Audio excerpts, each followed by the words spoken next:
I met up with Eddie on Santa Monica Beach, where we walked and talked about how he became an instant teen Hollywood heartthrob. When did you first decide you wanted to be an actor? I didn't really decide. I just got discovered for Terminator 2. I was hanging at this place called the Pasadena Boys Club, and this casting director just came up to me and asked if I wanted to try out for T2, and so I went in for interviews after interviews after interviews, and finally got the part. And why do you think you got the part over all the other people? Because I was better. Hasta la vista, baby. Hasta la vista, baby. What was it like working with Arnie?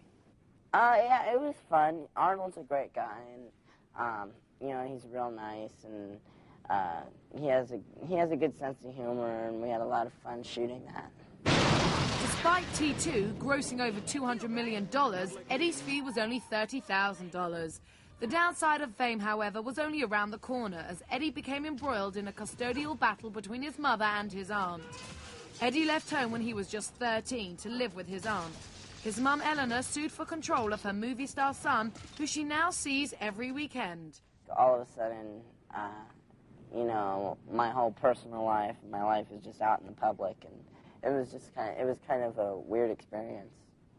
Do you like the fame that's associated with, you know, the acting, or would you rather just be straight acting? And I like the fame. It makes me feel good. It makes me, you know, it makes me feel like, you know, I'm worthwhile to watch. And he certainly was worth watching in Terminator 2, but his career was nearly terminated by his next role in Pet Sematary 2.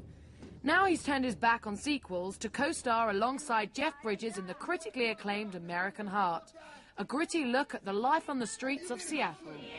Have you been peddling your ass?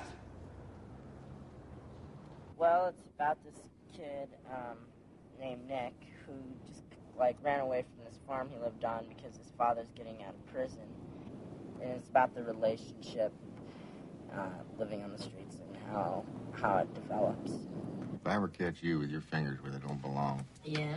I'll string you up by your short hairs. What are you worried about me for? But there are no worries about Eddie's future. He co-stars with that old misery Kathy Bates in A Home of Her Own, due out next year. And making sure he avoids the Hollywood pitfalls that afflicted Drew Barrymore and the late River Phoenix is 29-year-old Jacqueline Domack. They met on the set of Terminator 2, on which she was his stand-in and personal tutor, and she's been giving him lessons in love ever since. so who's your perfect woman? My girlfriend, Jackie. I like, you know, she's the most beautiful woman in the whole wide world, and she's the most perfect woman in the whole wide world, and she has the most perfect personality, and she keeps me down to earth. I always tell her that, you know, it's like weird because it's like nature didn't create her. It's like she makes me believe in a God because she, you know, she's just so perfect. It's weird. Are you in love? Oh, hell yeah.